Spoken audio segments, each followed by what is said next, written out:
नमस्कार।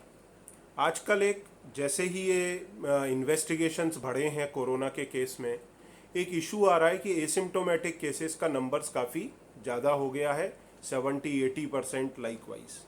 अगर मान लीजिए 70-80 और 100% अगर एसिम्टोमेटिक केसेस हो जाते हैं तो बहुत अच्छी बात है। ये बीमारी ऐसे ही निकल जाएगी और किसी को पता भी नहीं पड़ेगा। पर साथ में ऐसा नहीं है। प्रॉब्लम क्या है, अगर एसिम्टोमेटिक केसेस बढ़ते हैं तो पेशेंट को पता ही नहीं पड़ेगा कि वो बीमार है और वो कम्युनिटी में धड़ाधड़ स्प्रेड करता रहेगा लोगों को। तो ये एक समस्या है। अच्छा, ये जो एसिम्टोमेटिक केसेस बढ़े हैं इसके ऊपर भी दो पॉइंट्स हैं। या तो ये रियल एसिम्टोमेटिक बढ़े हैं, लोगों में रेजिस्टेंस अच्छा है या रेजिस्टेंस बढ़ा है या वायरस कमज़ोर हुआ है, गॉड नोस क्या हकीकत है।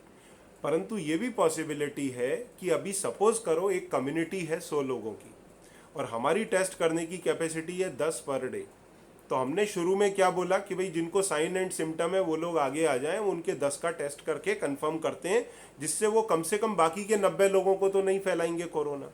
पर यह भी हो सकता है उन 10 लोगों ने कुछ लोगों को कोरोना ऑलरेडी दे दिया हो, तो वो अभी तक उनमें साइन एंड सिम्टम नहीं आए, वो अनआइडेंटिफाइड है, पर हैं उन्हीं 90 के अंदर बचे हुए।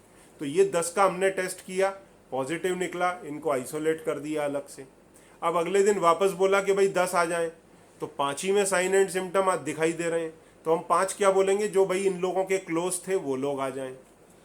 तो अब एसिम्टोमेटिक केसेस बढ़ने शुरू हो गए। पहले दिन तो 10 के 10 सिम्टोमेटिक थे, दूसरे दिन 5 सिम्टोमेटिक 5 एसिम्टोमेटिक। अब तीसरे दिन पॉसिबल है, हमारी कैपेसिटी बढ़ गई तो हमने बोला आज हम 50 टेस्ट कर सकते हैं। तो 30 ऐसे आ गए जिनका कोई कांटेक्ट नहीं था, पिछले आइडेंटिफाइड केसेस थे, और 20 ऐसे आए जिनका कहीं ना कहीं पर कुछ मिलना जुलना कांटेक्ट हुआ था। तो अब उनके टेस्ट किए तो डेफिनेटली एसिम्टोमेटिक केसेस का नंबर बढ़ जाएगा, क्योंकि ये केसेस में सिम्टम अभी आए ही नहीं है पर इन्फेक्टेड है, और आने वाले समय के अंदर इनमें सिम्टम्स डेवलप होने वाले थे। तो ये एसिम्टोमेटिक केसेस का नंबर बढ़ना जो है वो नेचुरल भी हो सकता है बिकॉज ऑफ दिस रीज़न, और ये भी हो सकता है कि रेजिस्टेंस के कारण या किसी और अनड्यू कॉजेस के कारण, वायरस में कुछ चेंजेस होने के कारण ये केसेस एसिम्टोमेटिक रहे, क्योंकि एसिम्टोमेटिक टाइप ऑफ इलनेस भी होती है और ये बहुत खतरनाक होते हैं।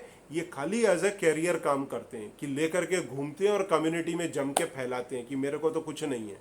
ठीक है, तो ये दोनों ही एस्पेक्ट होना चाहिए इसको देखने के लिए। Thank you.